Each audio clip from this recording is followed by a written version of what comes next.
Public purpose is about our responsibility as an independent school within a broader community to extend our reach outward and make a positive contribution toward the common good. As part of this process, we ask students to consider questions such as, what does it mean to be part of a diverse community? What can I learn from those around me? What responsibility do we share toward one another? What is my role within my community? When students engage in a community-based project, we encourage them to think beyond the act of serving and broaden their experience. Through this approach, students start to become active community participants who experience service as being about learning, as being about relationships, about the connections they make, and about how their own perspective changes in the process. So I work with the Portchester Middle School Giving Garden that allows low-income families from the community to grow and at the end harvest their own healthy fruits and vegetables. Saturday is the Saturday enrichment tutorial that teaches grades 1 through 4 English and reading on Saturday mornings. And so in addition to that, we have technology workshops as well as an ESL program where we teach the parents of our students English. We have about 50 Rochester Day Upper School volunteers as well as more than 100 children from local elementary schools. System is a really fun program I started as a freshman that brings elementary school students and high school students together.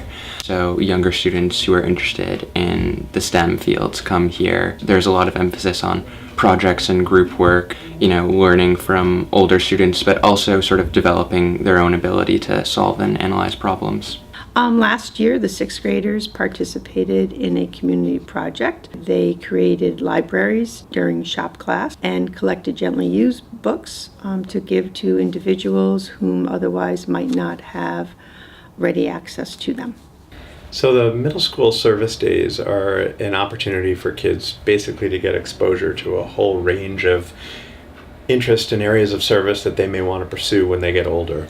We turn it into a year-long symposium where they learn about the different stages of service, the investigative stage, the planning, and the hope is that by exposing them to a wide range of service opportunities, when it comes time to enter the high school where they're making their own more focused choices, they have more information at their disposal for the kinds of things that they felt like they clicked with. Every year, the second graders have a study of the Long Island Sound during one of our social studies units in the fall.